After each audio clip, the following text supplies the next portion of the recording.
All right, so this is a 750 MV2L from Deepcool, and my cat seems to be very curious about it. But this is a 80 plus gold rated power supply, and I believe this is considered a C tier or third tier power supply. So some people say it's an okay power supply. It's not the best, but if you got no other options, go with it. Now, for the price that this cost me, I couldn't really refuse it because I got it for 50 bucks off of Newegg. First, let's take a look at the box. Let's see, 100% Japanese capacitors, ATX 12 volt. You got SLI Crossfire Sport, fully modular. That's one of the reasons I got it. And black flat cables. Let's look at the back. I'm not gonna read, well, I'll only have to read the English. Maybe I'll try to read the Spanish. But here you go, and this is actually quite heavy. And everything else. Here's some of the cables that it comes with.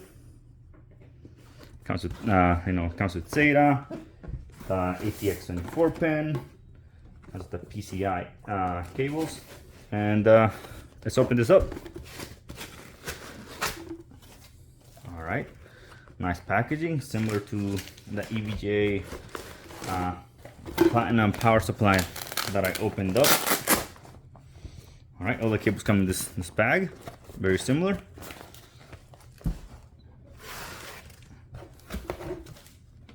Not as heavy as I thought it would actually. I guess most of the weight is from the cables.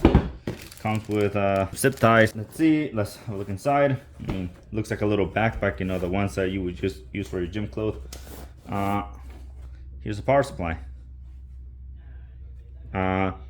Smells kind of burnt. That is not a good sign. Is this Deepcool or is this Gigabyte? Smells like it's burning already.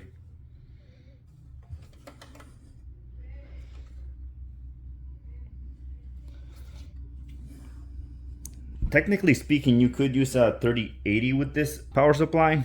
Would I do that? Probably not. I would recommend probably going up to a 3070 with a power supply like this one. Just to be safe. I'm going to be switching out this power supply with the one I have in here, which is an 850 watt 80 plus bronze power supply from EVGA that I bought like almost a year ago. It's one of the first videos that I actually posted. But yeah, this power supply is still going strong. I've never had an issue with it. It doesn't heat up. And as you can see, I'm using a 2070 Super, and I'm also using an i7 13700KF in here. So I haven't had any issues with that. And this one should be more than enough to power this, because you should be able to get away with the 650 watt power supply with this. But before I do that, let me open up all the cables to see what kind of cables we got in here. 8-pin power supply for the CPU. 8-pin 8-pin cable. And we got, this is for the graphics card. You know, it's gonna say VGA here somewhere. No, this is PCIe. So the PCIe, and it has an 8-pin connection.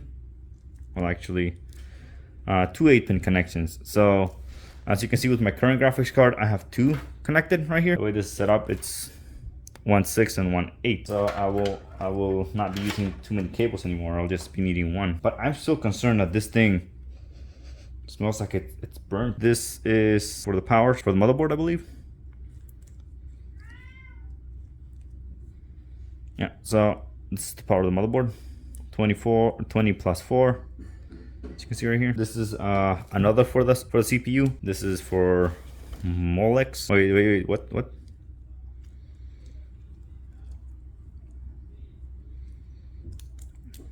Yeah, this is Molex and SATA. Here is one that's only SATA or SATA, however you want to call it. Another SATA. No, this is SATA and Molex, and another one for your graphics card. So yeah, now you could probably power 2 graphics cards with this thing. The graphics cards I would recommend powering with this are probably 2 1070s. I would not recommend that 2 2070s on here, because that's gonna consume a lot more power. And if you're thinking of powering 2 2060s, it's kind of pointless because I believe they do not support SLI. So yeah, 2 1070s, which you can just get a different graphics card instead, save that some of the money. So to recap, we got a lot of cables. It should be more than enough. Probably not gonna use all of them. I'm not using any SATA drives in here. I'm only using a NVMe drive, and I'm only using a graphics card. So I'm not gonna need a lot of these cables. First, we gotta take off the old power supply.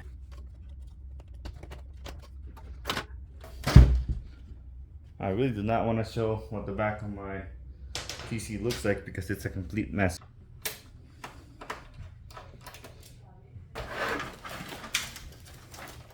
The EVGA power supply that I just took out is a lot heavier and doesn't smell like it's burned. It has been burned. I am really concerned about putting this in now.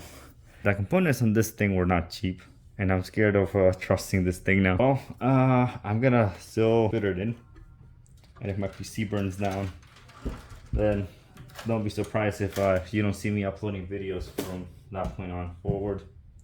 I'll be sure to update you guys on the description and the comments if my PC burned down, and to not buy this power supply, and to, you know, put this on the same level as Gigabyte, you know, when it comes to power supplies. I'm just kidding about the Gigabyte though. I remember some people joking about all Gigabyte power supplies catching fire. This one catches fire, then I don't know if I'll be able, I don't know if I'll buy deep cool power supply after that. No, but this thing is surprisingly light. Where's this? This should be, go right here where it says VGA.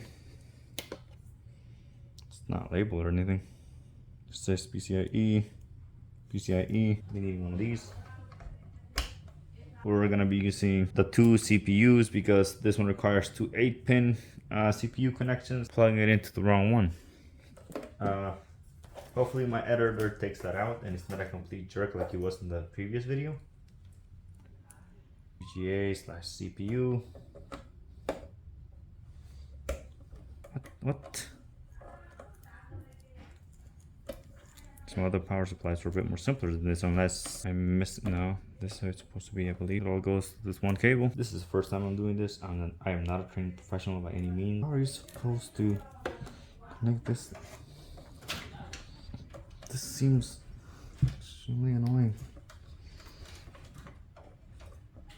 It seems like it's clipped all the way in. Oh, it all the way in now? No, this thing doesn't seem like it's sticking up like this anymore. It's not, yeah. So plugged in properly. The more I do this, the more worried I'm getting that I'm gonna lose all my components in here, and then I'm gonna resort to using my laptop to edit this video. I'm hoping that I really press record on that thing. Please do not judge me based on my cable management. I'll fix this someday when I stop taking apart my PC every 2 days. I'm still super worried about this catching fire. I'm gonna turn this on and see how well it goes.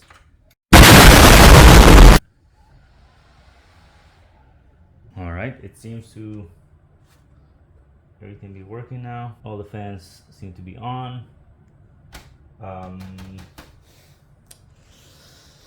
I'm still really worried about the burnt smell. It doesn't smell like it's burning or anything. So I'm just probably gonna try it out for a week or two, and then I'm probably gonna let you guys know what my final thoughts on this are. I mean, when I get close to it, I can kind of smell the burn, though, kind of like electrical stuff, you know. But $50 might be more expensive than I thought, but I'll keep it inside my PC for a week or so before recording the next part of the video and giving my final thoughts on it. Other than the smell that it kind of smells like it's burning, doesn't seem like anything's wrong with it. I would really expect this to last me a long time, considering that Deepcool has a 10-year warranty on this thing. That means they're pretty confident in it, even though I'm not very confident in them at the moment. I mean, I have used Deepcool's products before. I mean, I think the only Deepcool thing I've used so far is a liquid cooler, which I moved over to a different PC to test out the temperatures in that one. And I'm gonna end this part of the video with my cat.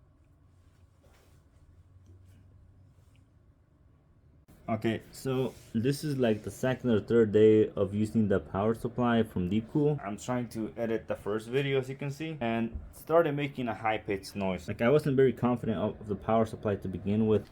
Hopefully I don't have any issues, and I will keep you updated at the end of this video. Right, here is the Deepcool power supply. I took it out because it was making an annoying high-pitched noise. Now it even smells more like burn. So I am not gonna use this anymore. I do not want to risk my PC. It was making a really high-pitched sound noise. So I'm just gonna return it. I'm not even gonna try for a replacement. I just rather get something from Thermaltake or from EVGA. Kind of what you get when you pay 50 bucks for a 750 watt 80 plus gold power supply. And you know, if this thing burns out my PC, I doubt that they're actually gonna replace my entire PC. It's kind of disappointing that this company would actually make something like this. I mean, let me know if you have tried another power supply from Deepcool and if it actually works for you and if you have any issues with it. But this is the only power supply that I've had that's giving me issues. And it's been 2 days since I took it out of my PC because that noise was giving me a headache, and I had some important exams and homework I had to do, and I was not gonna be taking this in and out. That's gonna be my review. Solid 1 star. Hopefully they can improve it in the future. Yeah, I don't know if I'll ever go with a Deepcool power supply. And there it is. It is now ready to ship. I think I have all the paperwork that came in here, and I'm gonna ship it in this Amazon box because I have no idea what I did with the original box. So yeah, make sure to always keep your original package just in case you need to send something back like this. So it's been over a week, and this is the power supply I bought instead of that one, since I know Thermaltake is not gonna fail me as easily and it's not gonna come with any issues. And surprisingly, this one I got it at $89 on Amazon. But this is gonna be a video for another time. Thank you for watching. Have a good day.